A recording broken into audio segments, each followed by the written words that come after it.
Vale, listo. Entonces, como decíamos, la clase pasada habíamos visto terminación del contrato de trabajo, habíamos estado hablando las formas que traía el Código Sustantivo del Trabajo para finalizar la relación laboral, habíamos visto también cuál era la diferencia entre un despido ilegal y un despido injusto, ¿sí? Que efectivamente tenía unas consecuencias jurídicas distintas la una frente a la otra, ¿cierto?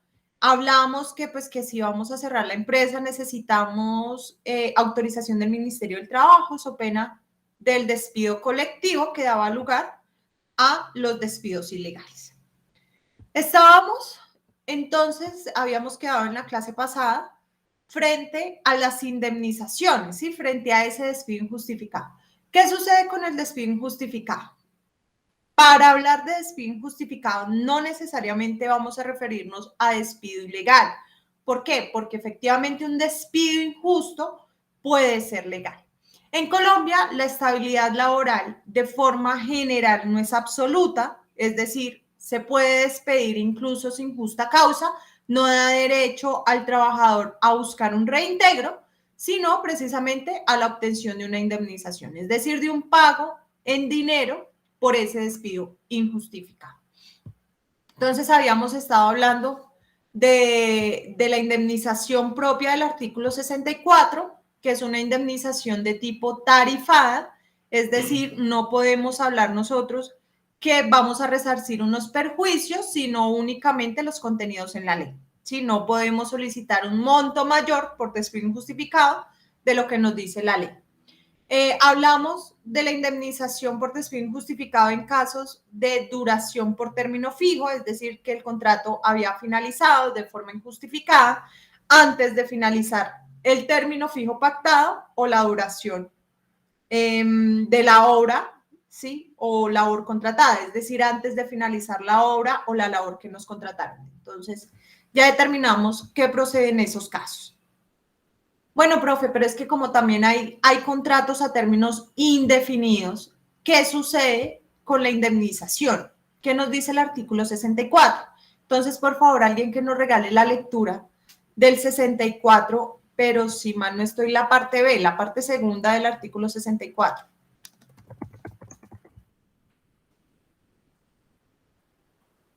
En caso de terminación unilateral del contrato, de De la parte B.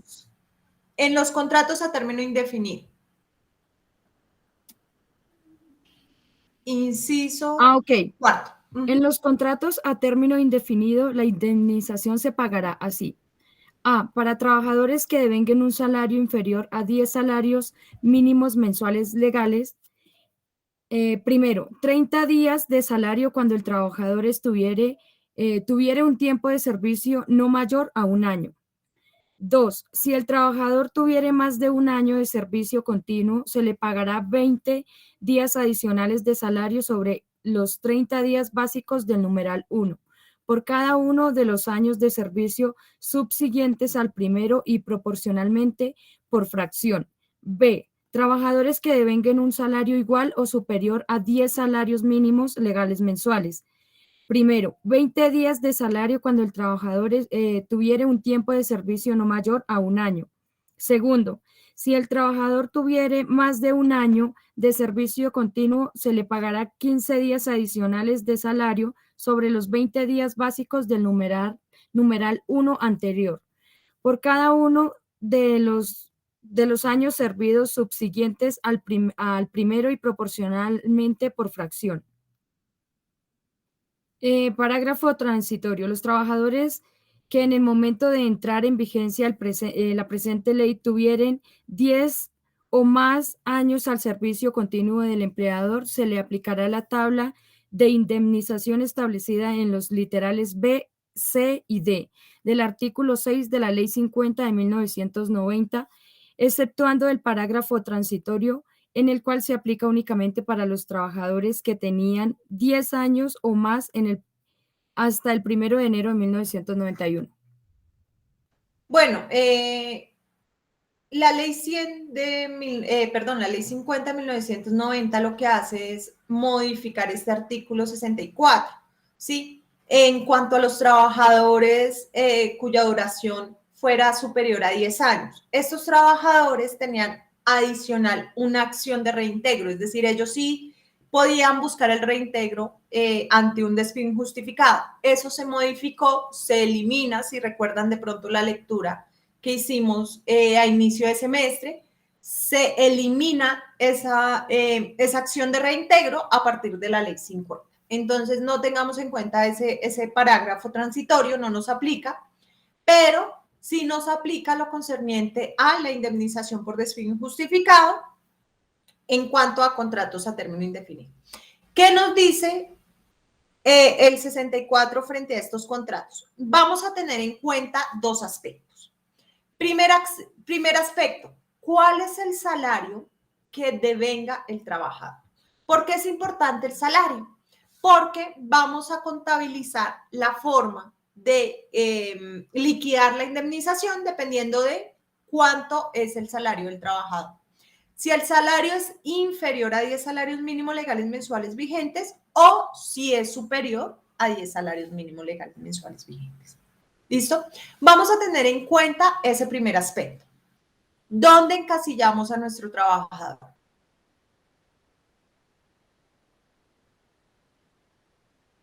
Si gana mínimos o si gana más de 10 salarios mínimos.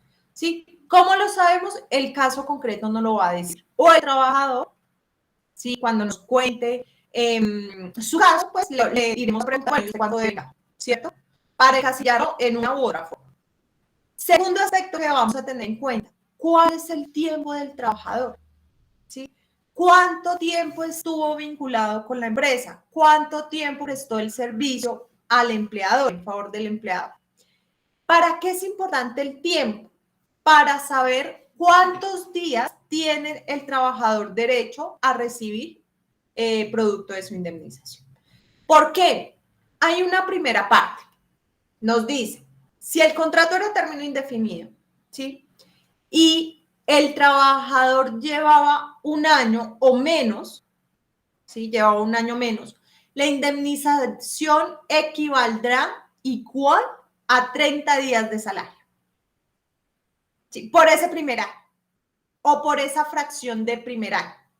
Si no le alcanza a cumplir el año o si hasta ahora lleva un año, a pesar de ser a término indefinido, ojo, tenemos que también mirar cuál es la modalidad de contratación, ¿sí?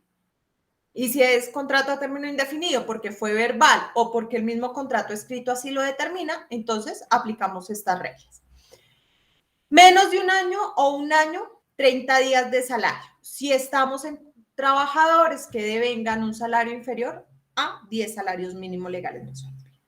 Bueno, profe, y si es más de un año, pues ya vamos a depender de cuánto es más de un año, ¿sí? Si llevaba 2 años vinculados con la empresa, entonces me dice, por el primer año le vamos a liquidar 30 días de salario. Y por los años subsiguientes, es decir, aparte o adicional al primer año, por cada año adicional le vamos a sumar 20 días, ¿sí? O si fuera inferior, de forma proporcional a esa fracción de año, ¿sí? Entonces, hagamos un ejemplo. Regálenme, dejo de presentar acá las diapositivas y presento aquí el time para hacer la explicación. ¿Listo? Un ejemplo. Trabajador de menos de 10 salarios mínimos, pero que nos lleva 3 años y medio. ¿Sí? Es decir, pongámoslo acá.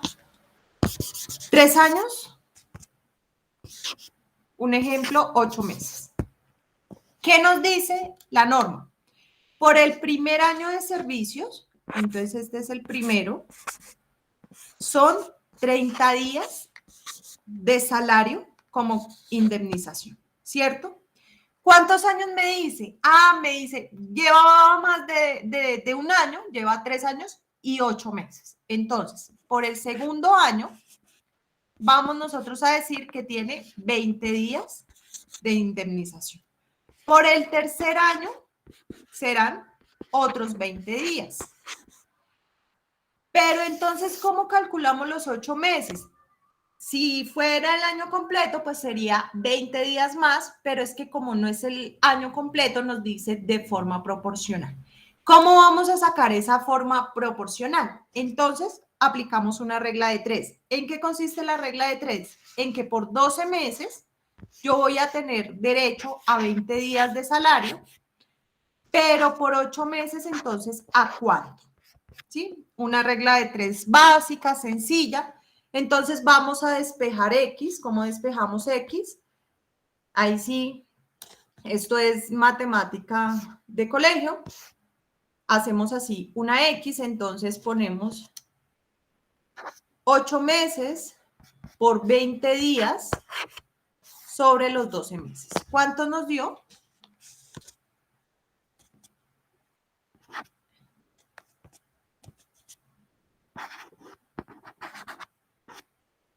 Entonces nos da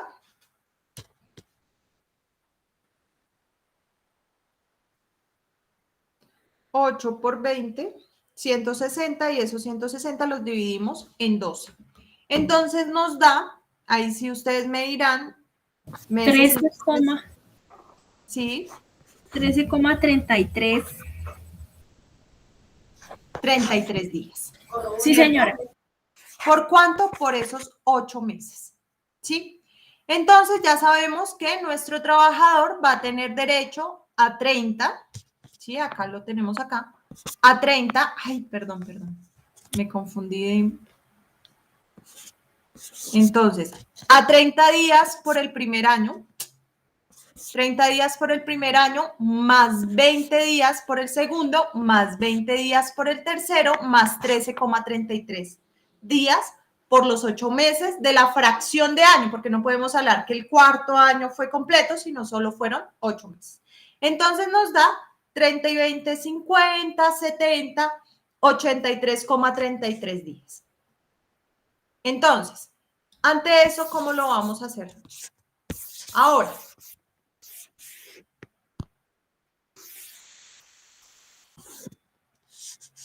decíamos, son 83,33 días, ¿cierto? ¿Cuánto es el salario que devengaba? Un ejemplo, este trabajador devengaba 1,5 millones. ¿Qué hacemos ahí? Necesitamos días, ¿sí? Pero ese 1,5 millones es mensual. Entonces, ¿qué hacemos nosotros? ¿Cómo sacamos el día del salario mensualizado? Dividirlo en 30. Muy bien, Nicolás. Se divide en 30, ¿sí? O sea que nos da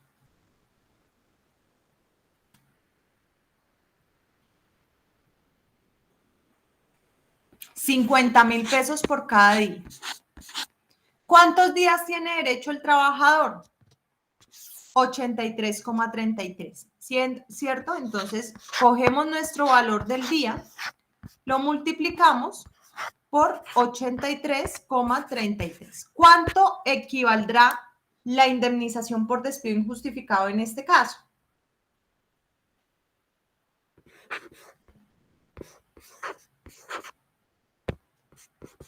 $4.166.500. Muy bien. 4,166,500.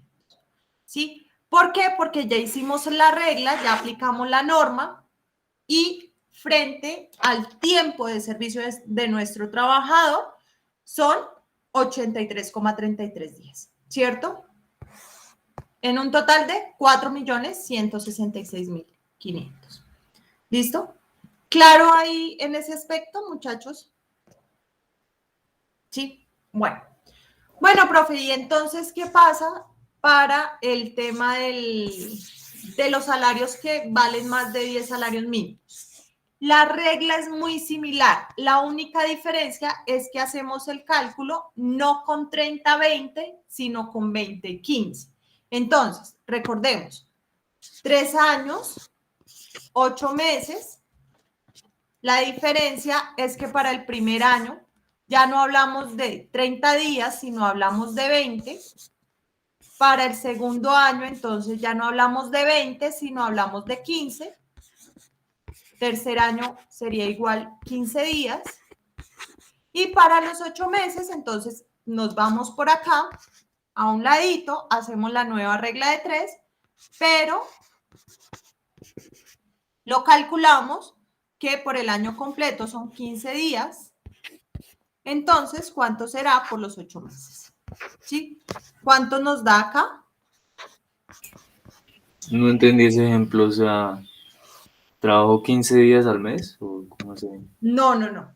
Lo que pasa es que la norma, si vemos nuevamente el literal B de la segunda parte del artículo 64, nos dice, entonces déjenme, yo acá les dejo de presentar acá el PAIN y les presento la norma.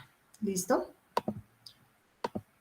Entonces, acá, ¿qué es lo que nos dice? Recordemos que dividimos los dos aspectos, ¿sí? Porque acá el salario también es importante.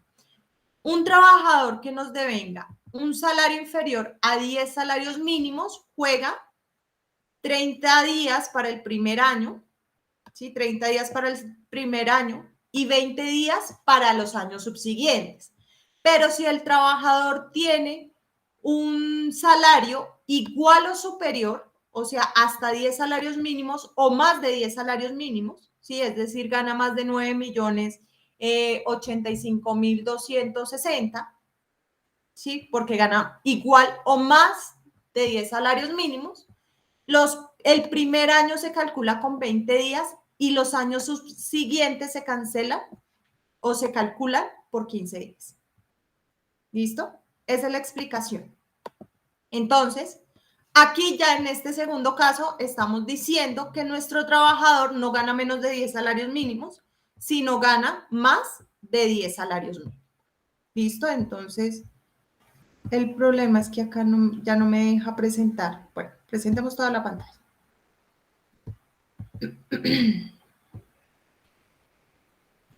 Listo.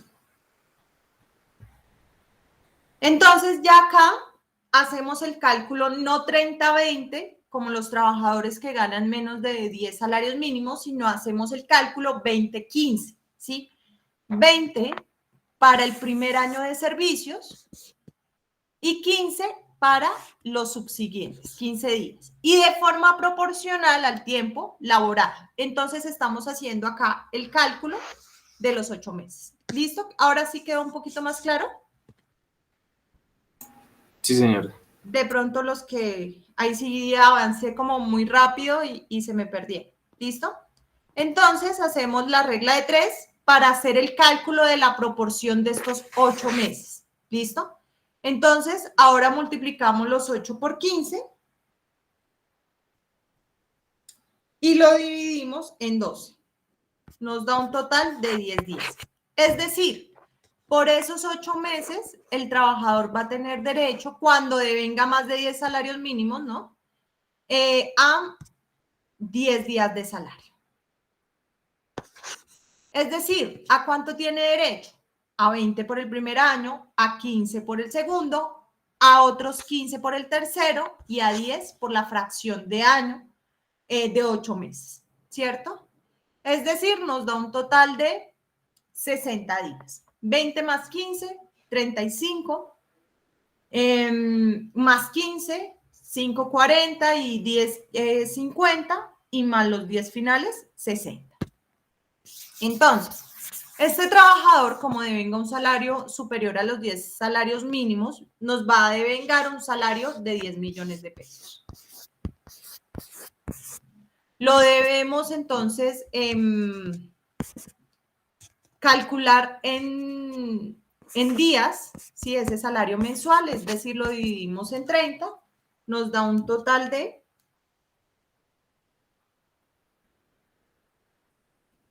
333.033. Revisa ese dato. ¿Sí? 33.333,3, no 333. Ah, sí, profe, perdón. Sí, ¿Listo? sí, señora. Lo que hacemos es multiplicarlo por los días que tiene derecho a indemnización y nos da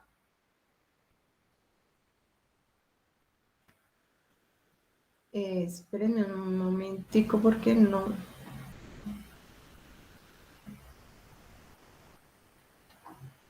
Nos da casi 2 millones de pesos. 1.999.998.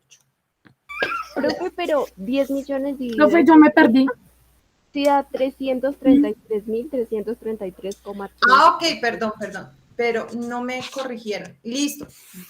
A mí era la que me había dado mal entonces. Profe, yo quedé perdida desde cuando se hizo la regla de 3 para lo de sacar de los 120 días dividido por 12 quedaba 10, profe, ahí quedé. ¿Qué no entendiste? O sea, me perdí ahí, quedé hasta los 10 y no. ¿Pero por qué te perdiste?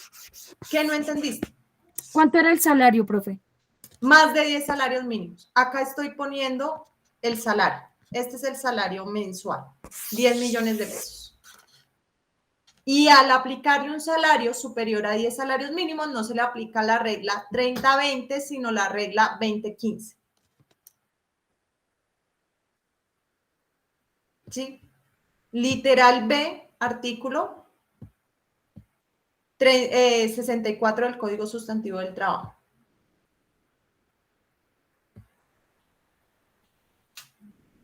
El salario de este trabajador es más de 10 salarios mínimos porque gana 10 millones de pesos. Sí, perdón. A mí fue ahí sí la que miré mal la calculadora. Sí, son 333.000. Y ahí sí lo multiplicamos por los 60 días que tiene derecho nuestro trabajador. Así que, ¿cuánto es? 19 millones 19 millones. 998. Exactamente. 19.999.999, es decir, 8. ¿Coma 8 o 9? Bueno, igual, ahí están los 20 millones de pesos. Profe, una pregunta, ¿ahí no se aproximaría? Sí, exacto. O sea, por eso digo, ahí estarían 20 millones de pesos. ¿Listo? De indemnización, a título de indemnización por un despido injustificado. ¿Sí?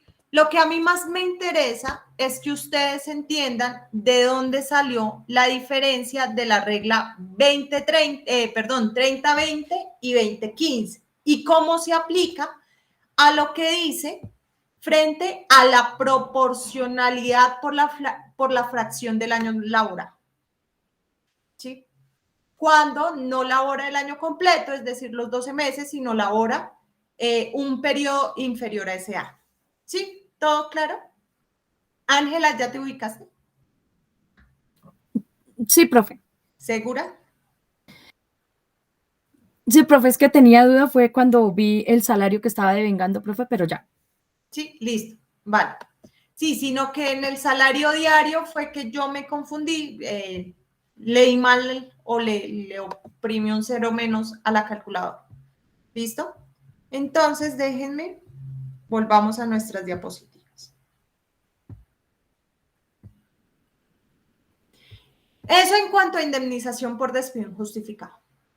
Debemos diferenciar qué tipo de duración tiene el contrato de nuestro trabajador, así hacemos el cálculo, ¿sí? Y si es a término indefinido, debemos fijarnos en dos aspectos, salario y tiempo de servicios. ¿Listo? Ahora, ¿qué sucede a la finalización del contrato de trabajo? El artículo 65 nos determina una obligación frente a la terminación del contrato de trabajo. Por favor, alguien que me regale la lectura del artículo 65. Sí, señora profe. Artículo 65, indemnización por falta de pago. Entonces, ¿qué dice? Devenguen un salario mínimo mensual vigente o menos. Primero, si a la terminación del contrato el empleador no paga al trabajador los salarios y prestaciones debidos, salvo los casos de retención autorizados por la ley o convenios por las partes. Debe pagar al asalariado como indemnización una suma igual al último salario diario por cada día de retardo. Sigue. Acá dice exequibles. ¿Donde dice otra vez 1 o dice 2? Sí, señora. 1. Para los trabajadores que devenguen No, menos... si a la terminación del contrato, eso. Espérame, ay, Dios, no veo. Porque dice Ya dice acá, es como, segundo, si no hay acuerdo respecto del monto... No. Ahí en primero es que hay una parte tachado de inexequible, entonces dice, y continúa el siguiente texto. Si a la terminación del contrato, que ha tenido machetazos ese artículo. Profe, el de si a la terminación del contrato el empleador no paga al trabajador, ¿esa parte? Sí, esa parte. Ok. No paga al trabajador los salarios y prestaciones debidas, salvo los casos de retención autorizados por la ley o convenidos por las partes. Debe pagar al asalariado una indemnización, una suma igual al último salario por cada día de retraso, hasta por 24 meses o hasta cuando el pago se verifique si el periodo es menor. Si transcurridos 24 meses contados desde la fecha de terminación del contrato, el trabajador no ha iniciado su reclamación por vía ordinaria, presenta por vía ordinaria, o si presenta... No. Esta parte sí está declarada inexequible. Ok, por eso está en paréntesis. Ajá. Ok, entonces, por vía ordinaria. El empleador deberá pagar al trabajador intereses moratorios a la tasa máxima de créditos de libre asignación certificados por la Superintendencia Financiera a partir de la indicación del mes 25 hasta cuando el pago se verifique. Dichos intereses los pagará el empleador sobre las sumas adeudadas al trabajador por conceptos de salarios y prestaciones en dinero. 2. Si no hay acuerdo respecto del monto de deuda o si el trabajador se niega a recibir, el empleador cumple con sus obligaciones consignando ante el juez del trabajo y en su efecto ante la primera autoridad política del lugar la suma que confiese deber mientras la justicia de trabajo decide la controversia. Déjalo hasta ahí. Entonces, ¿qué pasa? El artículo 65 nos consagra la denominada sanción moratoria. ¿En qué consiste? En una sanción que se le aplica al empleador que al momento de la fecha de la finalización del contrato, independientemente de cómo se haya dado, de cuál fue la forma de terminar la relación laboral, si fue injustificado o no, ¿sí? Independientemente de esos factores, el empleador debe sí o sí estar a paz y salvo por dos conceptos con el trabajador, al menos. O sea, se supone que al momento de la finalización del contrato le debe pagar la liquidación completa, ¿sí? Pero si no lo hace, al menos tiene que estar a paz y salvo por dos conceptos. Primer concepto, salarios. Toda esa contraprestación que recibía el trabajador producto del servicio prestado, ¿cierto?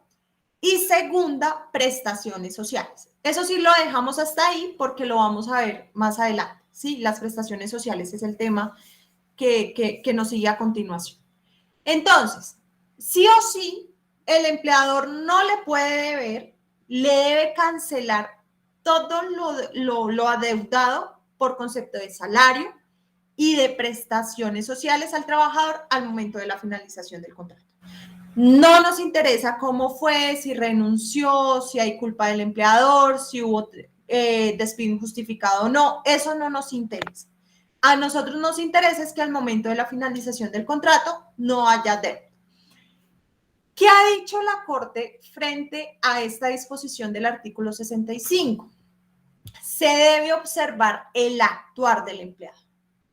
¿A qué se debe ese retardo, esa mora en el pago de las prestaciones sociales y de los salarios del trabajador? ¿Por qué es que se da? ¿A qué se debe? ¿Qué obedece? ¿Sí? Si el actuar está revestido por mala fe, no hay duda alguna, debemos aplicar sanción moratoria, artículo 65. ¿Qué es mala fe? Que no lo pagó porque, porque no quiso, porque, ¿sí? Por X o Y, y que coadyuvó a la demora en el pago del trabajador, ¿sí? Es decir, si el empleador demuestra en el proceso judicial donde se le está reclamando pagos de salarios, pagos de prestaciones o una demora, en este caso la sanción moratoria, pero en el eventual caso que el empleador demuestre que se debió por fuerza mayor o caso fortuito, ¿sí? Porque es que resulta que se demoró 30 días porque el trabajador renunció el 4 y aquí manejamos la contabilidad todos los 30, es decir, sí o sí a todo el mundo se le paga los 30 de cada mes, ¿sí? Entonces, pues precisamente ante esa novedad en la contabilidad, pues tuvimos que ajustarnos y pues obviamente no le pudimos cancelar el 5, es decir, el día siguiente a la terminación del contrato, pero sí le pagamos el 30. Ahí, bueno. De allí, y la Corte lo ha dicho, como es el actuar del empleador, es él quien tiene la carga de demostrar que su actuar obedeció a buena fe o que estuvo exenta de mala fe. Es decir, el trabajador va a solicitar la sanción moratoria, pero le corresponde probar al empleador, y lo ha reiterado la Corte, esta presunción esta mala fe se presume, ¿sí? Por lo tanto, es el empleador el que debe demostrar que su actuar no estuvo revestido de mala fe, ¿sí? Desvirtuar esa presunción que trae la norma y determinado en la jurisprudencia también. ¿Listo?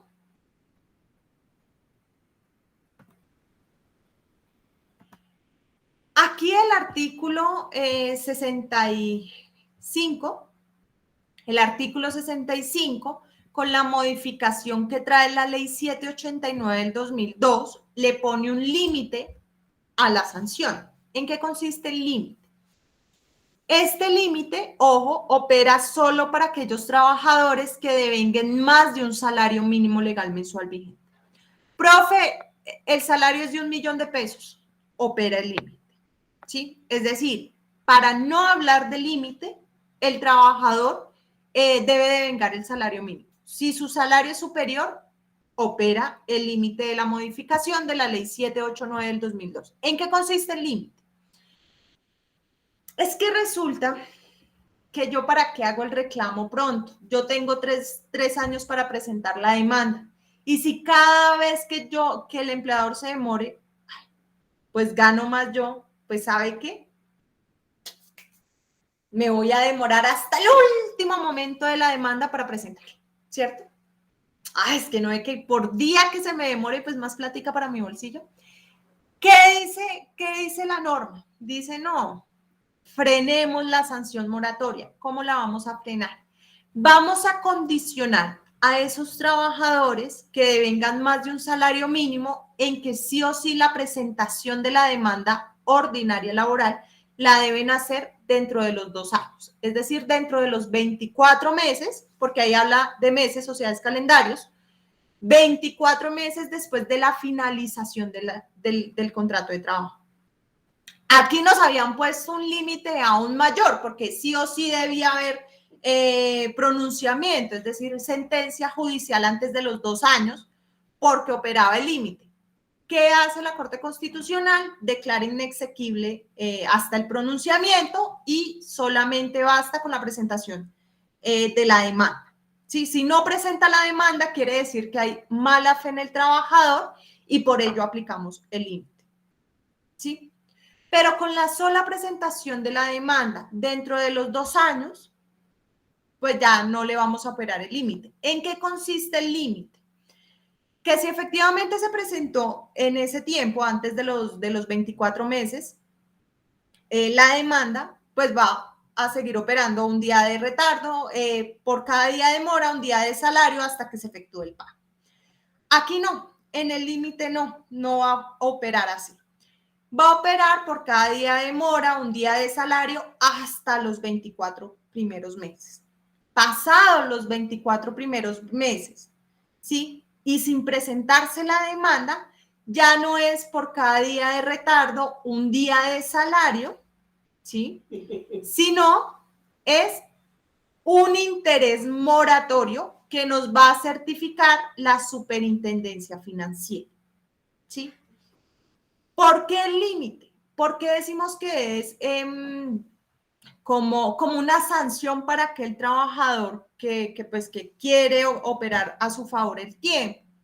Porque es que si nosotros nos vamos a dar cuenta, ¿sí? Un ejemplo, ¿cuánto era el día que costaba el salario de 10 millones de pesos? 333.333 pesos. Exactamente. O sea, por cada día que el empleador se demore, le está debiendo al trabajador 333.333 pesos. Es decir, al mes son 10 millones de pesos o lo que devengaba el trabajador de forma mensual. Ahora, con este límite, a partir del mes 25 ya no opera el día de salario, sino un interés moratorio. El interés moratorio de forma mensualizada a este mes está en 2.56, digamos que 2.6, ¿sí? Interés moratorio certificado por Superintendencia Financiera. ¿Qué pasa? Ese interés va a operar para la deuda, no para la sanción, ¿sí? Es decir, ya a partir del mes 25 no me opera los 10 millones de pesos o mi salario mensual, porque es un día de retardo, un día de salario, ¿sí? Sino el interés mensual. Es decir, mi empleador de prestaciones sociales, un ejemplo, me debía 15 millones de pesos, ¿sí? Por mes, en el día de salario, día de retardo, me está pagando 10 millones de pesos por mes, ¿sí? Con sanción moratoria. Ahora con este límite ya no me va a entrar a pagar 15 millones, sino 390,000 pesos por mes. Bastante la diferencia, ¿cierto? Entonces, señores abogados, porque esto por lo general lo pasamos de agache, si no vemos el límite. Ay, no, eso que hijo de madres, eso no lo presentemos todavía, que todavía hay tiempo, y eso nos ganamos una plática y ahí como vamos cuota litis, pues su merced gana, yo gano, todos ganamos, ¿cierto? A la felicidad completa. No, ¿sí? Porque tenemos en contra de nuestro trabajador el límite por no presentar la demanda dentro de los 24 meses después de la finalización del contrato, ¿sí? ¿Quiénes tienen el límite? Todos los trabajadores que devengan más de un salario mínimo legal mensual. No opera, y eso está en el parágrafo segundo, no opera para trabajadores que devenguen un salario mínimo legal mensual vigente. No opera. Parágrafo segundo, artículo 65. ¿Listo? E intereses moratorios. No, profe, pero es que la sanción moratoria en ese sentido ya va por 100 millones de pesos y yo a esos 100 millones de pesos le aplico los intereses. No, opera es intereses sobre la suma que se adeuda, ¿sí? Sobre esos salarios y esas prestaciones que se dejaron de cancelar al momento de la finalización del contrato de trabajo. ¿Listo? No sobre la sanción moratoria. No, no, no. ¿Alguna duda? ¿Todo va claro? Listo. Entonces, última figura que podemos encontrar en la terminación del contrato de trabajo es la indexación. ¿En qué consiste la indexación? Creo que, si mal no recuerdo, ya habíamos hecho el ejercicio que 1,000 pesos hoy no valen lo mismo que 1,000 pesos hace 10 años, ¿cierto? Ya habíamos dicho para qué nos alcanzaba hace 10 años y que ahorita ni para el chocorramo. Entonces, cuando sucede eso, decimos que hay una pérdida de poder adquisitivo de la moneda, ¿sí? ¿Cómo se evita la pérdida del poder adquisitivo? A través de intereses moratorios, a través de la misma sanción moratoria. Pero hay unos aspectos, ¿sí? y hay sobre todo hay una creencia que no tiene cómo afrontar esa pérdida de poder adquisitivo. Es decir, a mí me la pagaron hace 3 años. Producto del proceso ordinario laboral se me demoró otros 5. Yo hace 3 años debía recibir, hace 8 años debía recibir 500,000 pesos, pero 500,000 pesos después de 8 años, después de un proceso judicial, pues no voy a poder disfrutar de la misma forma. Entonces, ¿qué voy a hacer? Traer esa suma y actualizarla. ¿Cuál es esa creencia que no tiene esa confrontación con el poder adquisitivo? Es las vacaciones. Porque las otras entran en salarios, en prestaciones, ¿sí? Pero las vacaciones ni son salarios, ni son prestaciones, ni son indemnizaciones. ¿Listo? Entonces, cuando nosotros vamos a reclamar vacaciones, a pesar de que hace 8 años no la debían pagar y a la fecha no la han pagado, debemos aplicar indexación. ¿En qué consiste la indexación? Vamos a actualizar la suma de dinero, ¿sí? Al valor actual, ¿sí? Válganme la redundancia. Es decir, actualizar ese valor a lo que pueda valer hoy en día esos 500,000 pesos, ¿sí? ¿Cómo lo hacemos? La actualizamos a través del IPC, Índice de Precios al Consumidor, de estos 8 años. ¿Listo? ¿Cuál es el IPC? Nos lo certifica el DANE, debe estar certificado año a año, y lo que vamos a traer entonces es hacer el cálculo de la actualización, ¿sí? ¿Por qué? Porque no es lo mismo, no me voy a poder comprar las mismas cosas que me podía comprar hace 8 años con esos 500,000 pesos. Entonces vamos a actualizar la moneda.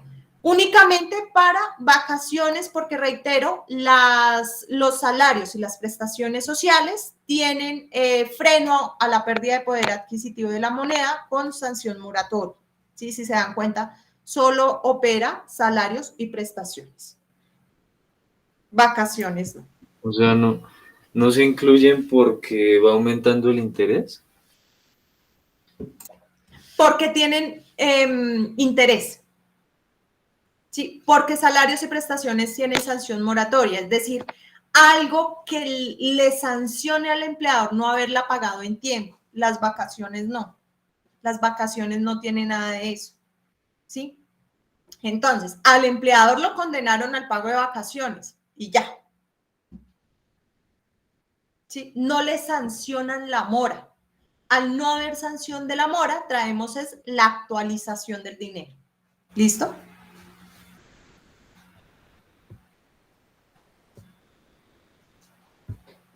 ¿Alguna duda frente a este tema de terminación del contrato? Profe, a mí no me quedó claro la indexación. ¿Me la puedes repetir, por favor? Entonces, me debían pagar algo y no me lo pagaron, ¿sí? La norma debe prever una forma de que se sancione la mora. ¿Cuál es la mora? El retardo en el pago, ¿sí? Es decir, que me lo debían pagar y no lo hicieron en tiempo. ¿Cómo? Es que yo no se lo pago hoy y que me va a pagárselo dentro de 3 años. ¿Cuánto me va a pagar? Los mismos 500,000 pesos, ¿sí? Hagan cuentas de, digamos, de que ustedes le prestaron 50,000 pesos a su amiga. Cuando ustedes se lo prestaron, ¿sí? Hace 5 años, fue pucha, esos 50,000 pesos valían oro, ¿sí? Ahora pueden que no valgan nada, pero ¿cuándo se los pagó? 3 años después, ¿sí? Si yo ya le voy a cobrar intereses moratorios, pues uno dice, bueno, demórese todo lo que quiera, demórese más si quiere, pues tranquila porque me está pagando interés, ¿sí? En algo compensa la demora. Cuando nosotros hablamos de indexar una suma de dinero, es que no está prevista esa amortiguación, esa sanción de la demora, ¿sí? No hay previsto que me estén pagando intereses, que me estén pagando una sanción por la demora. A eso se le indexa. ¿Qué es indexar? Actualizar el dinero. Es decir, vuelvo a lo mismo, no es lo mismo 1,000 pesos hace 3 años a 1,000 pesos hoy. ¿Sí? Entonces, ¿yo qué hago? Actualizo el dinero. Bueno, que lo que yo hace 3 años me pueda comprar exactamente lo mismo. ¿Sí? Eso es indexar, actualizar el valor del dinero. Entonces, vamos con el siguiente tema y consiste en prestaciones sociales. ¿Qué son las prestaciones sociales? Bueno, resulta que las prestaciones sociales están previstas en la ley. Es una obligación legal del empleador. ¿Porque proviene del contrato? No precisamente. No es relación directa del contrato, no es relación directa de la prestación. Profe, Sí. ¿puede definir de nuevo las prestaciones sociales, por favor? Es una obligación legal que tienen los empleadores. Es decir, ¿por qué están las prestaciones sociales? Porque así lo quiso el legislador. ¿Sí? Les voy a echar el cuento de las prestaciones sociales. Resulta que en el año 50, ¿sí? En 1950, cuando fue creado el Código Sustantivo del Trabajo, el Estado hace lo siguiente.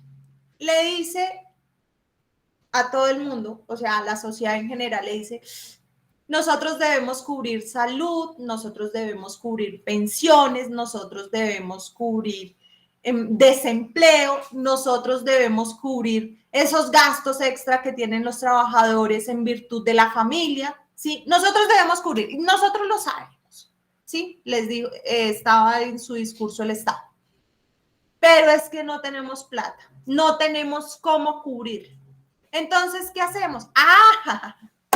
Aquí están las empresas y los empleadores, ¿sí? Entonces, señores empleadores, ustedes van a cubrir eso que nosotros no podemos, pero tranquilos. Así es la palmadita del brazo. Usted chilla antes de que yo le diga la buena noticia. Tranquilos, ¿sí? Porque yo eso lo voy a cubrir. ¿Cuándo? No.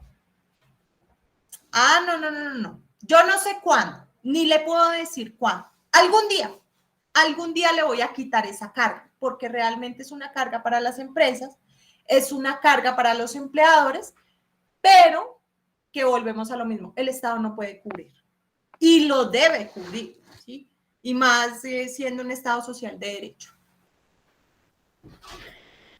Vengámonos al cuento hoy en día. El Estado sí ha cumplido parcialmente su promesa, es decir, sí le ha quitado carga a los empleadores. De allí que exista un sistema de seguridad social integral que cubra aspectos propios como la salud, las pensiones, los riesgos laborales. Pero a la fecha, pues vuelvo y reitero, el cumplimiento ha sido de forma parcial, ¿sí? Tengamos en cuenta esa finalidad de las prestaciones sociales, porque lo primero que los empleadores quieren quitarse son prestaciones sociales. Pero es que él me presta el servicio y yo para ello le doy el salario. ¿Sí? ¿Por qué le tengo que pagar más? Sí, es una carga, pero es una carga legal, es decir, de obligatorio cumplimiento, sí o sí debe reconocerse. ¿Por qué? Porque así lo dispone el legislador. Entonces, de acuerdo con eso, ¿sí? Con esa obligación, el legislador incluso divide en esa época, ¿sí? Divide a los trabajadores, a los empleadores. ¿Cómo los divide? Usted es empresa y usted no. Usted es empresa y usted no, ¿sí? ¿Por qué es importante esa división? Porque a los que tienen carácter de empresa, que sobre todo se lucran con la prestación del servicio de los trabajadores, les impongo unas prestaciones. A los que son personas naturales y son empleadores, ¿sí? A ellos les impongo otras.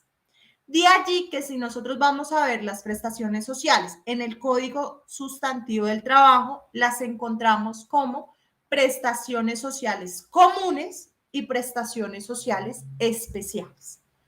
Las comunes son para todo el mundo, independientemente de si es empresa, si es persona natural, si es trabajador de un núcleo familiar, si es trabajador, es decir, del servicio doméstico, ¿sí? Usted tiene derecho a unas prestaciones. Pero si es empresa, usted tiene derecho tanto a las prestaciones sociales comunes como a las prestaciones sociales especiales. ¿Sí? Seguimos en el cuento. ¿Por qué? Porque eso no se aplica hoy en día. ¿Sí? La única prestación patronal, la llama el Código Sustantivo Especial, era la prima de servicios y a partir de del año 2016-2017, ahorita vemos la norma, ¿sí? Elimina la diferencia. A hoy en día, todos los trabajadores, independientemente de sus empleadores, tienen derecho a estas prestaciones sociales. ¿Sí? Obviamente que juegan con cada una sus reglas. ¿Sí?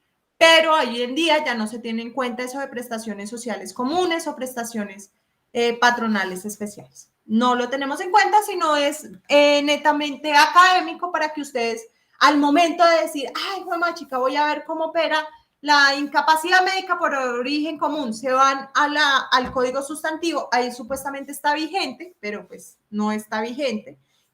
Pero ¿cómo así? ¿Qué es eso de prestaciones patronales comunes y especiales? Es por eso precisamente. De allí que vayamos a ver solo estas 4, ¿sí? Profe, pero yo por ahí vi pensión de jubilación, media pensión y yo no sé qué más. Eso no está previsto porque eso es propio de la ley 100 del 93 y son reglas de norma especial, porque 100 del 93 que vamos a ver más adelante cuando veamos seguridad social. ¿Listo? Primera prestación social, auxilio de cesantías. ¿Qué es eso del auxilio de cesantías? ¿A qué les suena las cesantías? ¿Qué creen que hace relación la cesantía?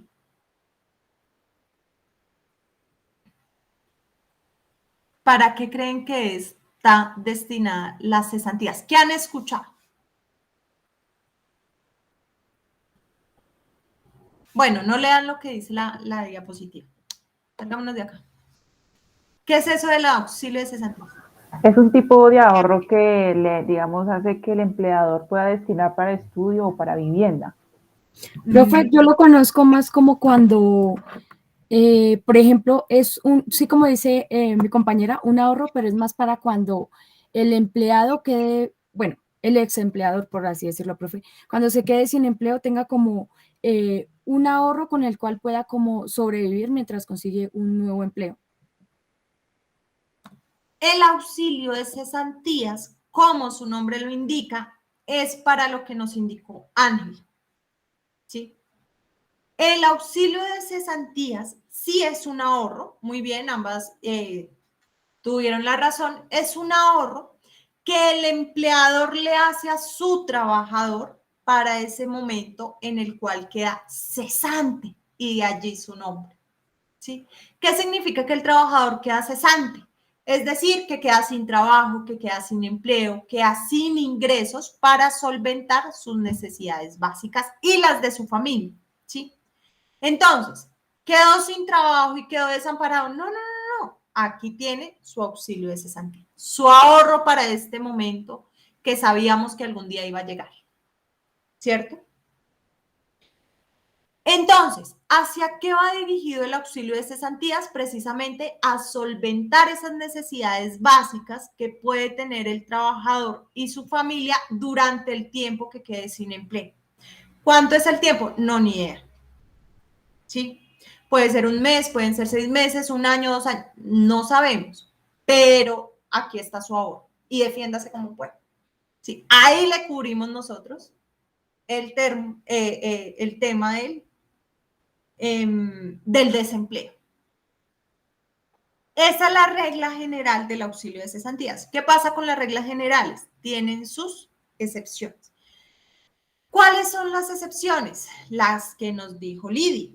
O sea, Lidia no estaba del todo mal porque las cesantías sí pueden ser utilizadas para educación y vivienda, pero es la excepción. Sí, o sea, el deber ser es que el trabajador no coja esas cesantías, sino hasta tanto que desempleado. ¿Sí? Porque para eso está prevista, ese es el fin específico del auxilio de cesantías. Por excepción, él puede, como es su ahorro, destinar ese ahorro para vivienda y educación. ¿Sí? Profe, es que el auxilio de cesantías, yo sé que eso es un ahorro que tiene el trabajador para la educación de los hijos. No, es un ahorro para el desempleo que excepcionalmente puede ser utilizado para educación. ¿Listo? ¿Educación de quiénes? Entonces, bueno, ya lo vamos a ver. ¿Sí? Vamos a mirar las excepciones. ¿Cómo se calcula las cesantías? Las cesantías son calculadas dependiendo de los años de servicio. Es decir, por cada año de servicio que preste, el trabajador va a tener derecho a 30 días de salario por concepto de auxilio de cesantías. ¿Sí? Y de forma proporcional al tiempo laboral. Es decir, el trabajador no me laboró el año completo. Ah, pero ¿cuánto me laboró? Me laboró 6 meses. Ah, como no me laboró el año completo, entonces no tiene derecho a cesantías. No, sí tiene derecho, pero ya no tendrá derecho a los 30 días como si hubiera laborado el año completo, sino de forma proporcional. ¿Cómo sacamos la proporcionalidad? Con la regla de 3 que hicimos hace un rato, frente a la proporcionalidad de la indemnización por despido injustificado. Es igual y aparte tenemos un video que explica cómo se liquidan las cesantías. ¿Listo? Entonces, profe, ¿sobre qué salario hacemos la liquidación? Sobre el salario que devengue el trabajador. ¿Sí? 30 días de salario del trabajador. ¿Sí? ¿Qué tenemos en cuenta? Tenemos en cuenta salario ordinario, salario extraordinario y aquí en prestaciones sociales, tanto para cesantías y las demás que vamos a ver a continuación, tenemos en cuenta auxilio de transporte. Si el trabajador devenga auxilio de transporte. ¿Listo? Salario ordinario, salario extraordinario y auxilio de transporte. Profe, pero es que el trabajador tiene un salario que sube y baja, es decir, que sufre altibajos, un salario variable. Promediamos lo devengado durante el último año de servicios, ¿cierto? Último año de servicio lo promediamos y el promedio del último año se hace la liquidación dependiendo, obviamente, de los días laborados. Llega esta ley 50 de 1990 y tenemos que estudiarla por lo siguiente. La ley 50 de 1990, crea el régimen anual de cesantías. ¿Qué pasaba antes de la ley 50 de 1990? Como era una obligación que nacía para el momento en que quedaba desempleado el trabajador, el empleador debía pagar el auxilio de cesantías, ¿sí? Pagar las cesantías solamente al final de la relación laboral. ¿Qué pasaba? El régimen anual de cesantías no es malo, de hecho es bueno, en mi opinión es bastante bueno. ¿Por qué? Porque es que el empleador tenía, si el trabajador llevaba 10 años, 15 años, pague las cesantías completas a la finalización del contrato de trabajo. Es decir, 15 salarios del trabajador. Imagínense que el trabajador gane 20 millones de pesos. 15 meses con 20. ¡Oh! Dios santo, ¿sí? Y yo no tengo toda esa plata de chan con chan. Entonces eso se volvía un problema. ¿Qué hace el régimen anual de cesantías?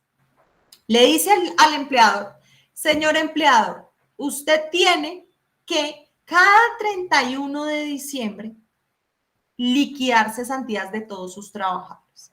Independientemente si es trabajador de servicio doméstico, si gana un salario mínimo o gana más, y no me interesa. Todos sus trabajadores se liquidan 31 de diciembre. Pero es que ellos no finalizan el contrato de trabajo, tan es así que el 2 de enero tienen que estarme aquí trabajando, incluso algunos, el 1 de enero sí o sí trabajan. ¿Sí? No nos interesa. Liquida contratos 31 de diciembre. Ojo, lo liquida, no lo finaliza. ¿Sí? Liquida las cesantías del contrato de trabajo.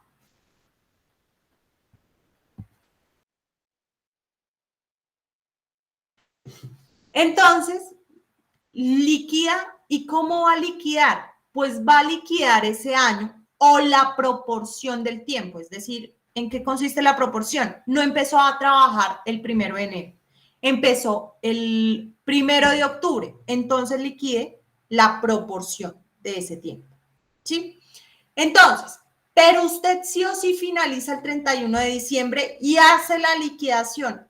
Mi trabajador tiene derecho hasta el 31 de diciembre de 500,000 por concepto de cesantías. De 1.200.000 porque sí trabajó el año completo.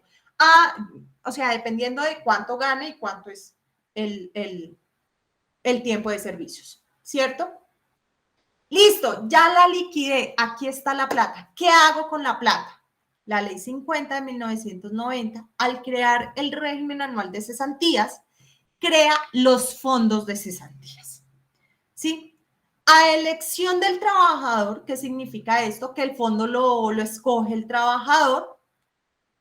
Usted, señor empleador, debe consignar esos fondos, ese valor que le dio con liquidación del 31 de diciembre al fondo que escoja el trabajador. ¿Sí? Al fondo de cesantías. Y es el fondo el que va a administrar ese valor, esa prestación social. ¿Sí? Pero es que todo el mundo está enfiestado y yo realmente no conseguí fondos de cesantías abiertos. La norma le dice, tranquilo, señor empleador, no se preocupe, que usted tiene un plazo. ¿Hasta cuándo va ese plazo? Hasta el 14 de febrero del año siguiente al de la liquidación. Es decir, yo liquidé a fecha 31 de diciembre de 2020 los contratos de trabajo frente al auxilio de cesantías de todos mis trabajadores de las cesantías del 2020. ¿Sí? Y tengo hasta el 14 de febrero del año 2021 para consignarlas al fondo. Y así todos los años. Es decir, a este 31 de diciembre de 2021, empleadores deben estar haciendo sus cálculos de cesantías, ¿sí? Pero consignarlas a más tardar los 14 de febrero. En la práctica, todos los empleadores en febrero hacen el cálculo. ¿Sí? No se ponen a hacer cálculos los 31 de diciembre. ¡Ay! Año nuevo, no, esperen que todavía me falta liquidar las cesantías. No. Lo hacen es hasta febrero, pero tienen plazo máximo de 14 de febrero. Profe, si se pasan del 14 de febrero, ¿ya sería con intereses a esas cesantías? Muy buena pregunta, porque ¿cuál es la sanción? No son intereses. Los intereses de las cesantías es otra cosa, ¿sí? Aquí la norma le dice a los empleadores, señores empleadores, ustedes el 14 de febrero tienen que estar consignando. Es que es el día del amor, el día ese de San Valentín que celebran por allá en Estados Unidos y que nos los quieren meter como a la fuerza aquí en Colombia. Pero bueno, sí, no es importante por eso, sino porque sí o sí debo consignar las cesantías al fondo, so pena de una sanción. ¿Qué implica la sanción? La misma Ley 50 de 1990 nos da la respuesta. Y la sanción consiste en que por un día que yo me demore consignando al fondo, le debo pagar al trabajador un día de salario. ¿Sí? Esa es la sanción.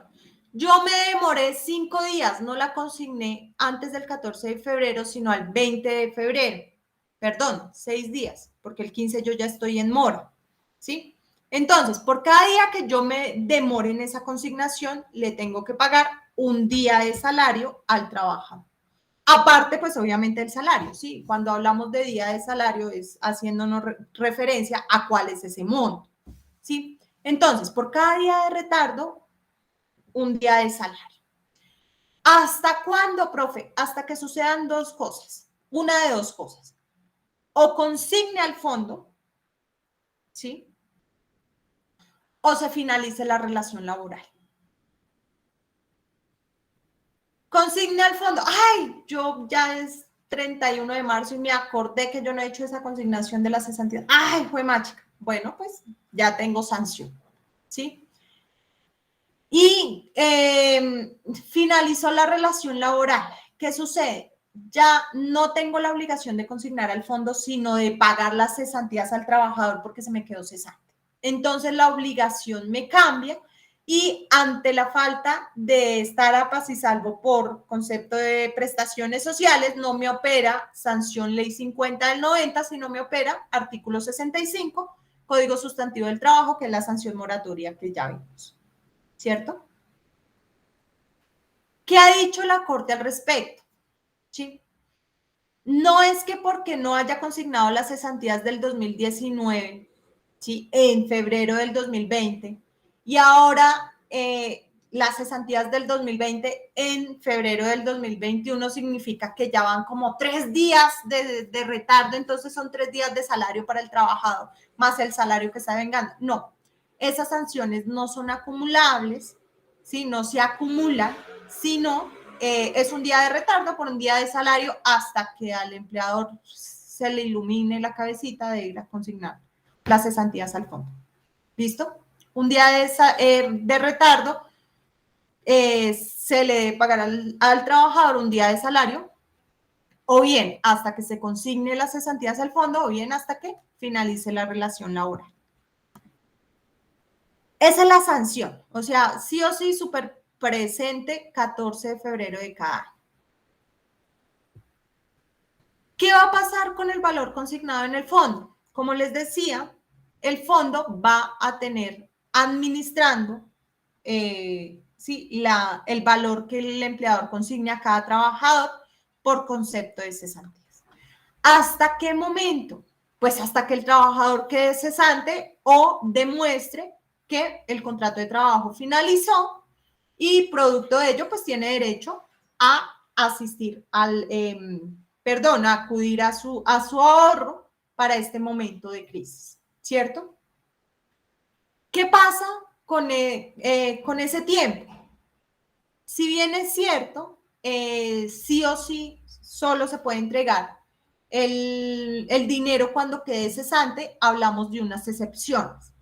Antes de las excepciones, también es necesario advertir que al momento de la entrega que hace el fondo de cesantías al trabajador de su dinero, porque recordemos que es un mecanismo de ahorro, si el dinero sigue siendo del trabajador, el fondo de cesantías va a utilizar ese dinero.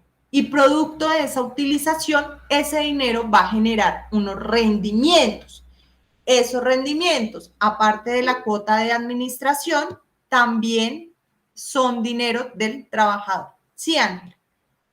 Profe, o sea, ese es el motivo, pues no es muy al caso, pero, por ejemplo, profe, mi hermana ella trabaja en una empresa y ella tenía lo de las cesantías en el fondo de la empresa, profe, y ella la retiró de allá que porque casi no le generaba como intereses. O sea, ese es el motivo por el cual casi siempre la retiran de la empresa. De hecho, no sabía que había empresas que tuviesen fondos de cesantías. Los fondos de cesantías tienen que cumplir con unos requisitos y, bueno, con unas exigencias, y de allí la escogencia del trabajador de su propio fondo, los rendimientos. Exacto. Sí, esa sería la razón principal. Hasta donde yo entiendo, yo sé, los fondos de cesantías, como los fondos de pensiones, tienen unos requisitos y tienen la entidad de vigilancia, la superintendencia financiera. Y ella es la que está como encima, bueno, oiga, ¿cuáles son los rendimientos? Si están generando rendimientos. O sea, realmente tienen un control bastante fuerte. Por eso desconocía que había empresas que creaban sus propios fondos de cesantías. Eso sí es nuevo para mí. Pero sí, volvemos a lo mismo. La ley 50 del 90, que permite la creación de estos fondos, determina ante la competencia, ¿sí?, que quien escoge su fondo de cesantías es el mismo trabajador. Entonces, el trabajador va a tener derecho al monto que le consignó el empleador más los rendimientos que genere el fondo, y de allí pues que yo pueda escoger un fondo u otro. ¿Hasta qué momento? Hasta que haya finalización del contrato, es decir, el trabajador nos quede cesante, que es el deber ser, o haya una de sus excepciones. ¿Qué puede pasar con las excepciones? Que dé lugar a la liquidación parcial o que dé lugar a la liquidación definitiva de las cesantías. Es decir, cuando nosotros hablamos de liquidación parcial de cesantías, es que el fondo le va a entregar una parte de las cesantías al trabajador, ¿sí? ¿En qué casos puede haber liquidación parcial? Cuando el trabajador va a usar el dinero de las cesantías para vivienda, ¿sí? Para efectos de vivienda, ¿cómo lo puede usar? Para comprar una vivienda, para pagar el crédito que tuvo que sacar al banco de la vivienda, ¿sí? Para remodelar la vivienda, para adquirir una nueva vivienda, ¿sí? Para todo eso son los factores de vivienda.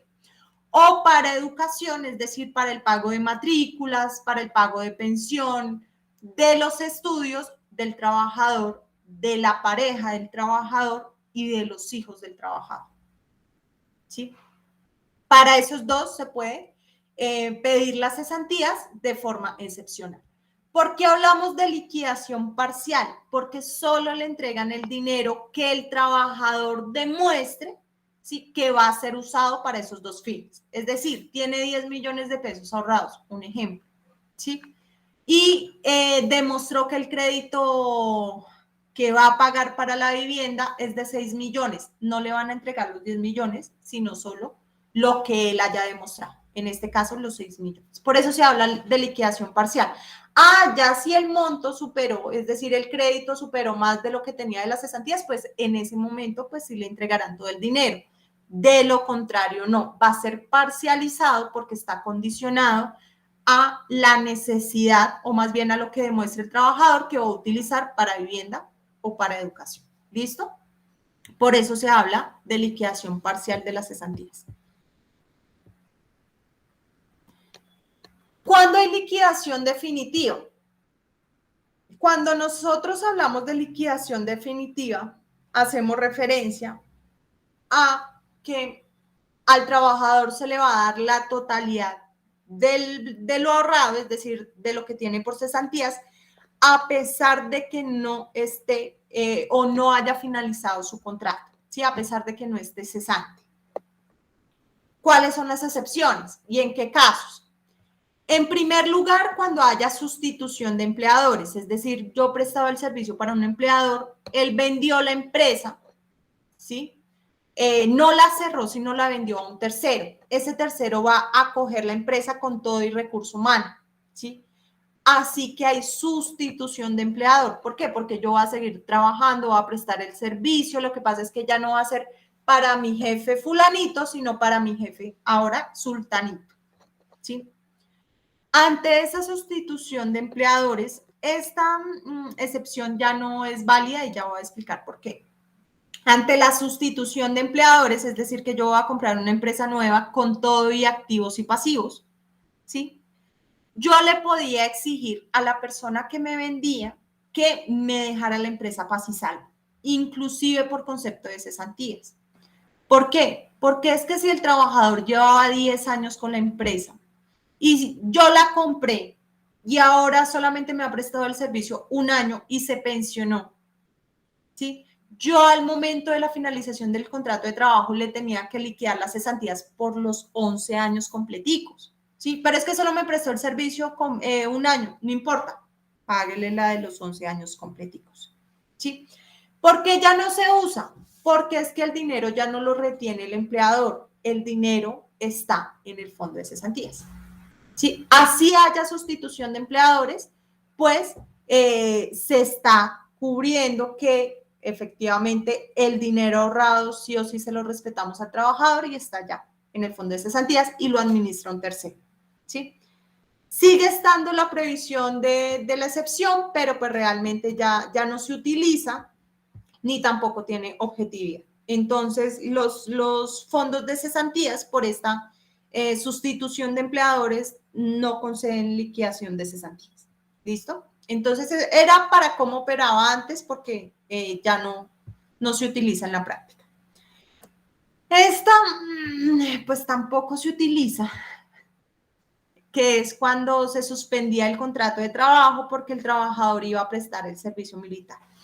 ¿Qué sucede? Ahorita los trabajadores ya tienen resuelta su situación militar, es decir, mientras que los estudiantes, bueno, que los hombres mayores de 18 años van a estudiar su carrera profesional, técnica, bueno, lo que vayan a hacer, pues en ese tiempo también van solucionando el servicio militar obligatorio. Aparte que hay normas de flexibilización para el servicio militar, producto del acuerdo de paz. Entonces, no es muy común que se suspendan contratos de trabajo por prestación del servicio militar obligatorio. Por lo tanto,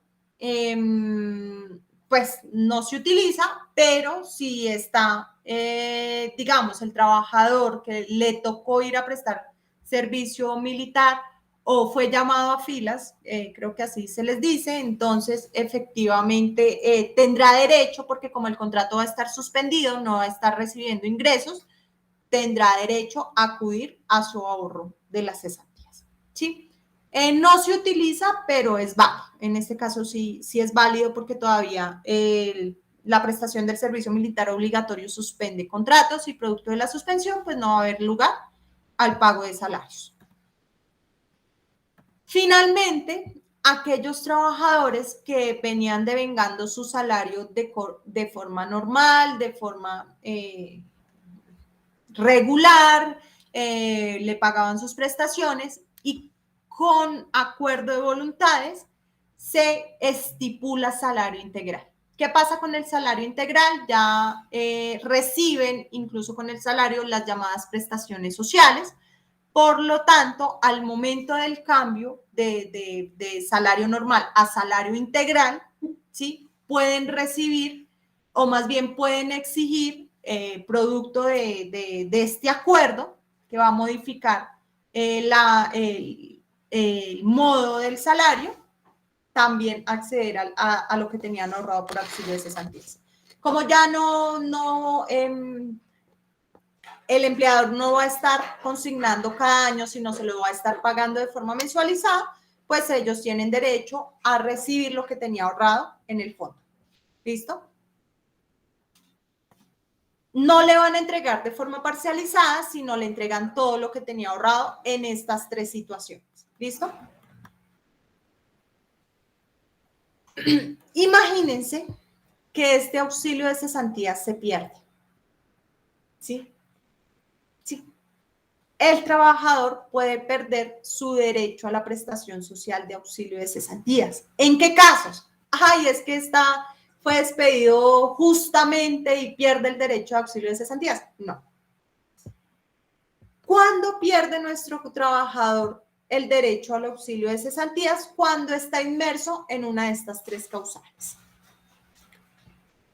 Que me haya cometido un acto delictivo en contra del empleador, en contra de la familia o en contra de directivos de la empresa. ¿Sí? O cuando el trabajador haya causado un daño material grave a la empresa. O cuando el trabajador haya revelado secretos técnicos o comerciales del empleado. ¿Sí? Si el trabajador, aparte de ser despedido con justa causa, está inmerso en cualquiera de estos tres, pierde además el derecho al auxilio de cesantías. Pero, ¿qué requiere para la pérdida del derecho? Revisen bien estas causales. ¿Y qué se les ocurre a ustedes que puede requerir para nosotros hablar de pérdida del derecho del auxilio de cesantías?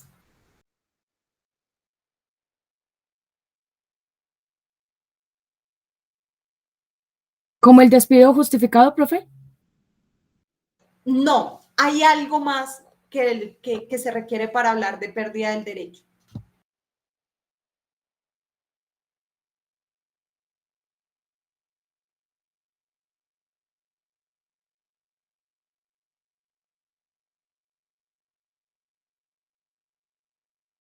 ¿Que se compruebe? ¿Y cómo se comprueba? Profe, pues no sabría, porque ejemplo en el del acto delictivo tiene que haber como evidencia de ese acto delictivo, profe. Y pues el daño a la empresa, profe, pues ese sí se comprueba como con ejemplos, sí, es que no sé cómo, cuál podría ser, profe. Pero sí es como con la evidencia, profe. Profe, yo no sé, no sé si estoy bien, porque digamos que yo he oído que cuando un trabajador de una empresa comete una falta o tiene algo, el empleador le puede ordenar como un descargo, es que se le dice, pero no sé si eso tenga que ver.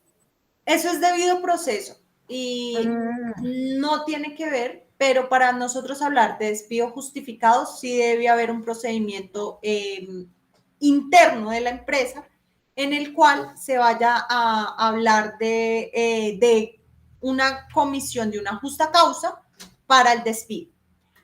Va más por el lado de Ángela, pero se me queda corta. Ustedes ya vieron el tema de presunción de inocencia, ¿cierto? De constitucional, ¿no? No, profe. ¿No han hablado de eso? Bueno, hay un artículo en la Constitución Política que es el artículo 29. Trae el debido proceso y en base a ese artículo 29 habla del debido proceso administrativo que deben seguir los empleadores para hablar de justas causas. ¿Qué es lo que me dice el artículo 29? Cuando nosotros hablamos de presunción de inocencia, decimos que todos son inocentes hasta que un juez no diga lo contrario. ¿Cierto? Hasta que no haya una sentencia que me dice es que fulanito de tal es culpable. Entonces yo no solamente voy a requerir de pruebas, sino que para hablar de la comisión de un delito, un juez en materia penal me debe decir es que Erika Paola Torres cometió este delito. ¿Sí?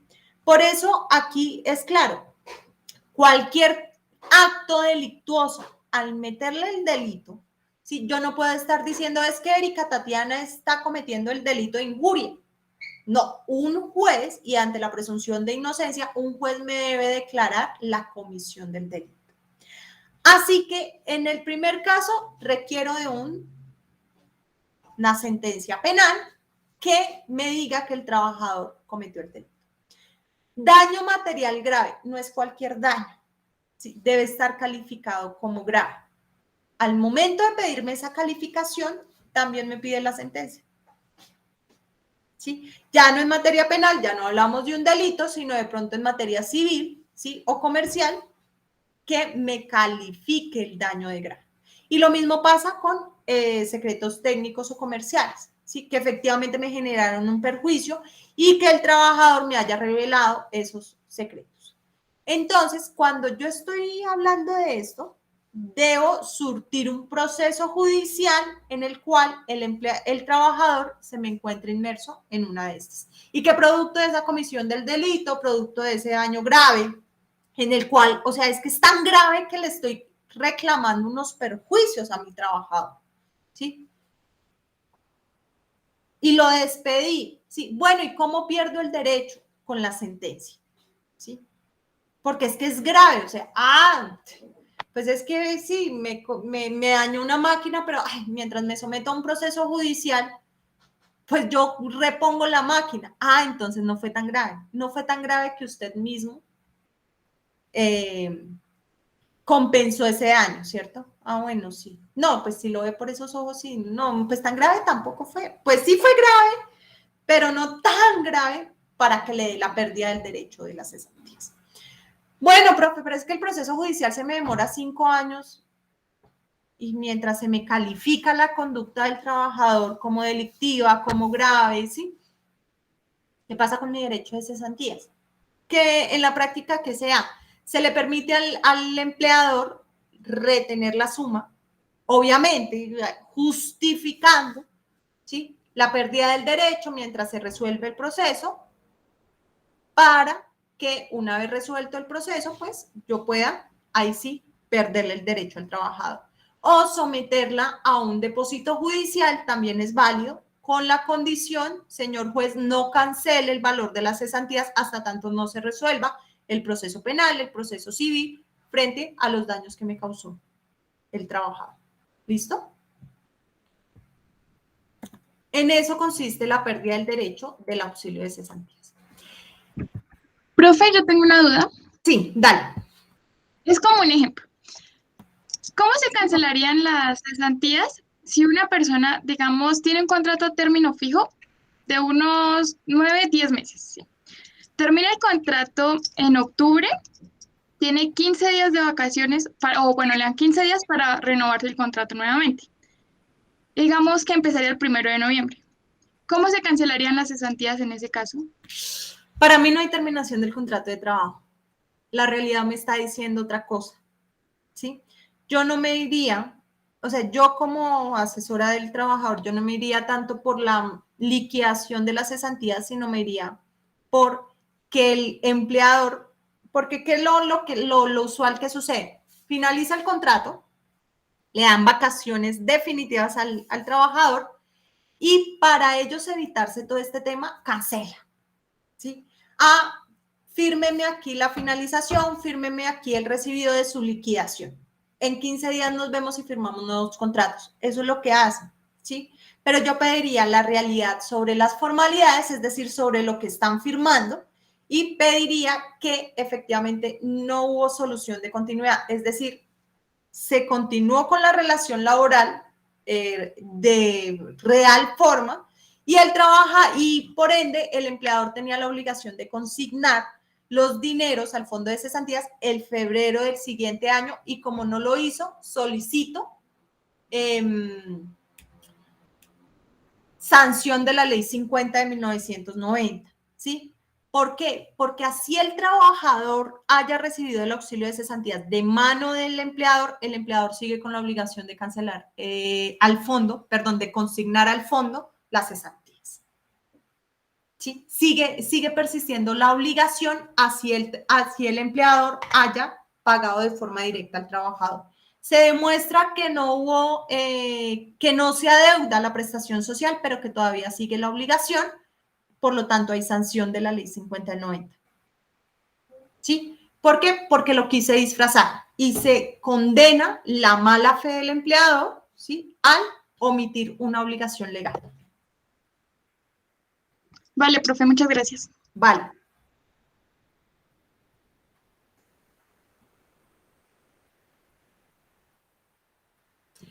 Entonces, intereses sobre las cesantías, ¿sí? Esta prestación social no nace con el Código Sustantivo del Trabajo, nace con la Ley 50 de 1975, es decir, 15 años después del Código Sustantivo del Trabajo. ¿Por qué nace esta prestación social? En mi concepto, ¿sí? En mi concepto está destinada a morir. Sí, de hecho, he visto entrevistas en las cuales el gobierno quiere eliminar esta prestación social y a mi concepto sí tiende a desaparecer porque no tiene razón de ser. Actualmente los trabajadores, todos los trabajadores tienen derecho a interés sobre las cesantías, ¿sí? Como prestación social. Ojo, prestación social de intereses sobre las cesantías. Es independiente y diferente, autónoma del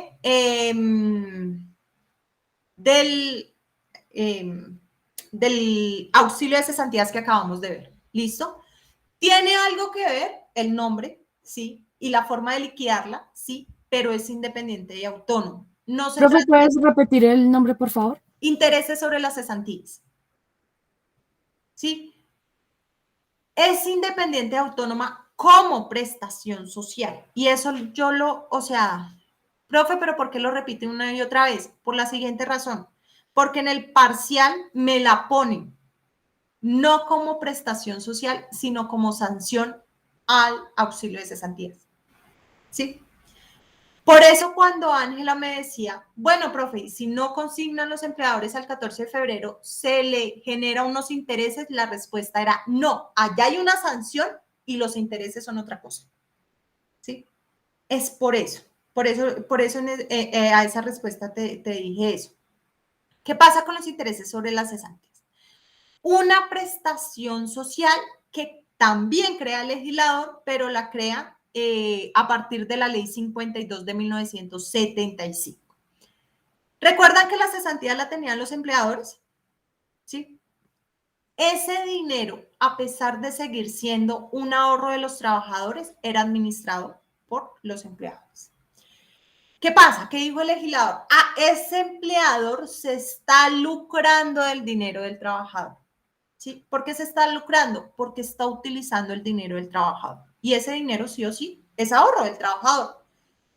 Entonces, si él se beneficia, ¿cómo beneficiamos al dueño del dinero? Creamos la prestación social, intereses sobre las cesantías. ¿En qué consiste? La ley 52 se adelantó a la ley 50 de 1990 en el sentido que le ordena al empleador lo siguiente. Usted me debe liquidar la prestación de los intereses sobre las cesantías los 31 de diciembre de cada año. ¿Sí? Lo mismo que le dijo en el auxilio de cesantías, se lo había dicho con el interés sobre las cesantías. Usted liquide las cesantías y producto de esa liquidación, reconózcale un interés del 12% anual a su trabajador. ¿Sí? Es decir, en esa época, en ese año, en el 75 le dijo a los empleadores, corten todos los contratos de sus trabajadores a fecha 31 de diciembre.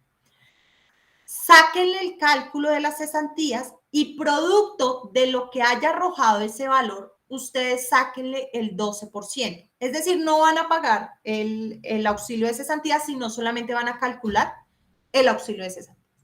Y de ese cálculo, de ese valor que le resulte, reconozca a su trabajador el 12%. ¿Sí? Ay, ¿cuándo se lo voy a reconocer? O sea, que sí o sí me tengo que quedar el 31 de diciembre, la noche del 31, haciendo el cálculo de las cesantías y porque tengo que pagar. No. El legislador le dice, usted lo va a pagar directamente al trabajador. Sí, pero en un plazo máximo del 31 de enero. ¿Sí? De hecho, dice el primer mes del año. ¿Sí? No dice fecha. Como no dice fecha, pues el último día de enero es el 31. Entonces, el plazo máximo es 31 de enero. Le va a entregar al trabajador un 12% sobre el valor anual de las cesantías. Es decir, a esa época no tenían la obligación de pagar cesantías de forma anual, ni consignarlas a ningún fondo, sino de hacer el cálculo para sacarle el 12% de esas cesantías y entregarlas de forma directa al trabajador con fecha máxima 31 de enero del siguiente año. ¿Sí? Bueno, me pasé. Ay, me embolaté con las cosas de esas compras de los útiles escolares y salí por allá en útiles inútiles. No, y me embolaté y se me olvidó. ¿Qué pasa? Pues la ley 52 del 1975 también prevé una sanción. ¿En qué consiste la sanción? Por el no pago, por el pago tardío de los intereses sobre las cesantías. En esta. En que ya no va a reconocer un 12%, sino va a reconocer un 24%. Es decir, debe multiplicar la suma, o más bien debe doblar la suma que le debía entregar al trabajador por una única vez, ¿sí? Al trabajador por no habérselo pagado con fecha máxima del 31 de mayo, ¿sí? O bien puede liquidar el interés sobre las cesantías al 12% y al final multiplicarlo por 2, o bien desde el inicio puede multiplicarlo por 24%. El resultado va a ser igual. ¿Sí? De la suma que el trabajador tenía derecho ese año a recibir por concepto de cesantías. 12% o 24% si existe sanción. ¿Listo? ¿Alguna pregunta?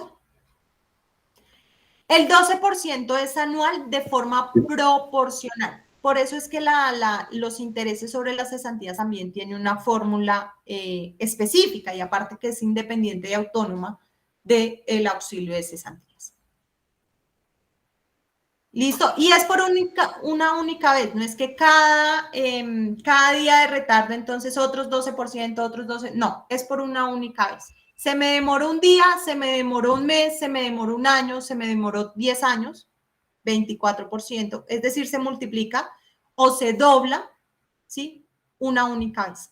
Sí, perdón, creo que había una duda. Pero entonces, ¿esto sigue vigente o no? Ah, muy buena pregunta. A la fecha sí. ¿Qué es lo que dice el sector empresa o los empleadores? Es que el trabajador está recibiendo de parte y parte. ¿Por qué? Porque recibe los rendimientos, ¿sí?, del fondo de cesantías y recibe el interés de cesantías que lo paga directamente el empleado.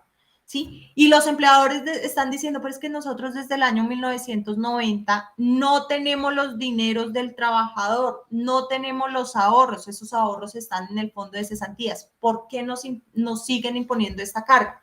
En cierto sentido tienen razón, ¿sí? Vuelvo y reitero, a menos de que le cambien la finalidad a los intereses sobre las cesantías, no hay razón objetiva para seguirse reconociendo intereses sobre las cesantías. Entonces, hay una lucha fuerte por parte de los empleadores para que esta prestación social, que actualmente está vigente, desaparezca del ordenamiento. Sí, porque le está dando como doble auxilio, ¿no? Doble rendimiento, por así decirlo. Pero sí, eso es lo mismo que dice el gobierno, eso es lo mismo que dicen los empleadores y pues, siendo objetivos, sí, tienen razón. Por eso es que yo quería que ustedes primero sepan de dónde vienen las normas, de dónde vienen las figuras que estamos estudiando, para que cuando uno las defienda objetivamente y no de forma sesgada. No es que como yo soy trabajadora, a mí esos 20,000, 50,000 pesitos me sirven, entonces sí o sí no la voy a dejar eliminar. Objetivamente, no hay razón para seguir defendiendo los intereses sobre las cesantías, pero pues a mí también me conviene, entonces yo como trabajadora también, todavía no soy empleadora, pero cuando sea empleadora voy a decir, uy, no, esperen, eso deben eliminarlo porque es también de acuerdo al punto de vista, pero Pues, siendo profe, eso iba a decir, profe, que es dependiendo del punto de vista, porque sí. pues al empleador le va a convenir, al empleador no le conviene, al empleado, al trabajador, sí. Sí, claro, ¿no? Y yo hablando como trabajadora, yo digo, uy, no me vayan a quitar los intereses sobre las cesantías porque me descuadran esos 20. Si uno hace el cálculo, no es mucho, pero sirve, ¿cierto? Pero sirve. Entonces, efectivamente, pues, siendo objetivos, vuelvo y reitero, o sea, siendo objetivos, como nace la prestación social, no hay lugar a que continúe. O sea, la razón no está, no existe, ¿sí? Pero sí, todavía es vigente y el empleador al finalizar la relación laboral sí o sí tiene que cancelarla. Y si efectivamente no cumple el 31 de enero, tiene que pagar el doble del valor. Entonces, también es válido.